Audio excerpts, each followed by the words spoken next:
A new year means new laws and regulations will take effect. Newly appointed political positions will now be in charge, such as the incoming New York City comptroller Brad Lander, who, get this, will have an NYPD security detail with him, even though he advocates for defunding the police. After demonstrations erupted across America over the murder of George Floyd, Lander penned an op-ed letter to his constituents in June of 2020. It was titled this: "My commitment to defund the NYPD." The memo called for slashing the department's budget by $1 billion. Well, joining now to discuss is today's panel, founder and president of the American King Foundation and former Georgia congressional candidate Angela King Stanton. Also with us is commentary editor at the Washington Times, Kelly Sadler. Kelly was also a special assistant to President Trump under his administration. And we have legal analyst and distinguished university professor at Touro College, Thane Rosenbaum. Welcome back to all of you.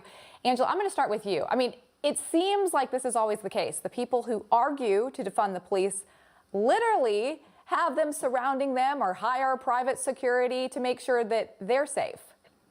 You know, this defund the police movement is the most absurd thing that I have ever heard. We actually need to make sure that the police are funded so they can be properly trained. Just a couple of months ago, a family member of mine was murdered on the train in Los Angeles at Hollywood and Vine, and the police officers told us it's because we don't have adequate staff. We've been defunded. What about the people that need their lives saved by the police? The police have saved more lives than they can ever imagine. This isn't a white or black thing. This is just about good or bad, and make sure that the citizens who are paying taxes are being protected. I don't support defund the police. It's not about racism. It's just about making sure that they're properly funded to protect the people.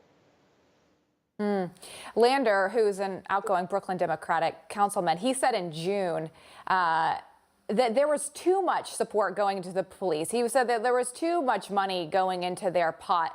You know, Thane, it's interesting because, to Angela's point, if there's no funding, people don't want to work in these police departments. They don't want to be there. And also, we've seen how the police departments have been demonized. And so they're having a problem with people retiring early or with recruitment as well.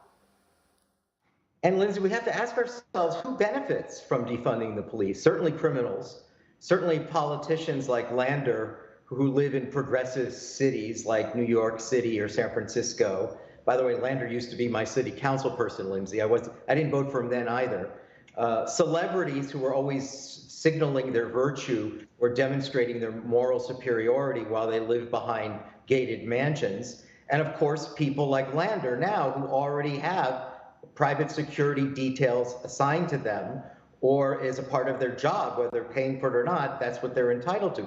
We've seen this rank hypocrisy before, Lindsay. Remember in California, we had a governor who was having dinner at a restaurant when no one else was eating in a restaurant. We had a congressperson, Speaker of the House, actually, who was having her hair done when no one was having their hair done. So this defunding the police always seems to be pushed by the very people that are insulated from criminals.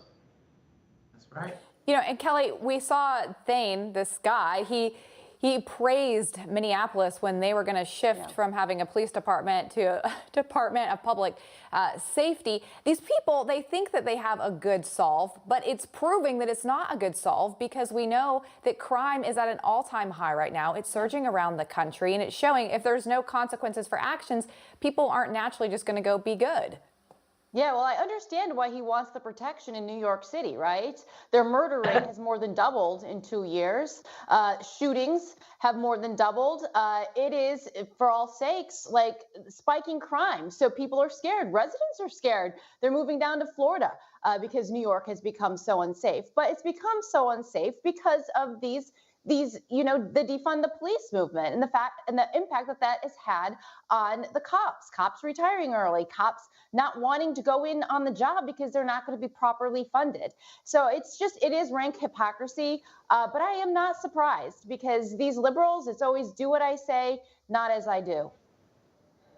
You know, Angela, Landers, as I mentioned earlier, funding should be directed towards social services. Do you think that we're seeing a shift now because it's not working amongst that liberal mindset, or do people still think that that's the right approach? That you should take money away from police, and if you did give it to more social services, that it would, help the root cause in the end.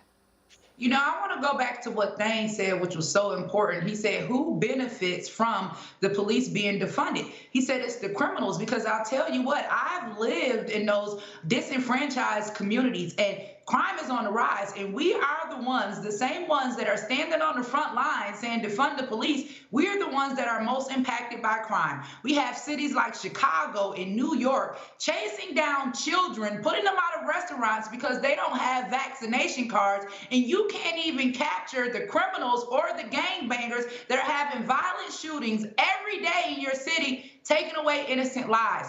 We need to refocus. We need to understand that the citizens are at risk. And we need to also understand that many of those law enforcement officers are friends and family members, people that we love. It isn't the entire police department. Let's get back to community policing. Let's make sure that our police departments are properly funded so that we can protect our children, our elderly, and our most vulnerable in this society.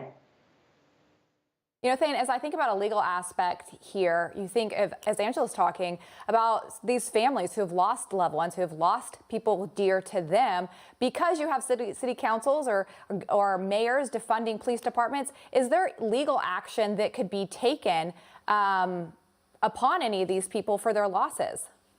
It's an excellent point. Let me add to what Angela wisely said. Remember,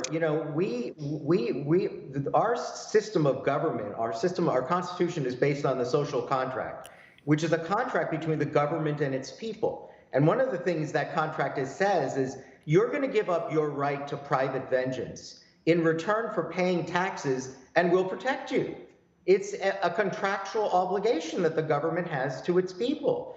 And the question is, are governments, local governments with progressive political leaders, who think that social workers should be the one that police criminals, are they breaching the contract, the social contract that the government has with its people to say, we do not want private acts of vengeance. We don't want you buying a gun and going out shooting people. We will handle it for you. And what we've seen over the last year and a half with rising crime is we're not handling it for you. And so it's raising a question that if people then are either buying guns or bringing lawsuits to say, give me back my tax dollars, because some of that tax dollars was intended to protect me. Okay. Kelly, I'm going to give you the last word here. I'm out of time, so 20 seconds here. But how big of an issue should this be in 2022 for candidates? Oh, I think this should be the number one issue, one of the number one issues that Republicans run on. We've seen the failures in these progressive cities. People are not feeling safe. And, Republicans are the party of law and order and have been against this on the record since the very beginning. And now you're seeing very liberal cities like Minneapolis realize the mistakes that they've made and start refunding the police department. It'll be interesting to see what New York City does under their new governor, but he largely ran as a Democrat, being tough on crime, and hopefully he can restore the safety of that city. All right. Angela, Kelly, Thane, thanks for your insight and conversation. Have a happy New Year. You Thank too, you, Lindsay. You just watched Newsmax TV, America's fastest growing cable news channel, now in more than 70 million homes. You can get Newsmax TV on your cable system or check your cable guide. And if your system doesn't carry Newsmax, call them, tell them you want Newsmax TV, because we're real news for real people.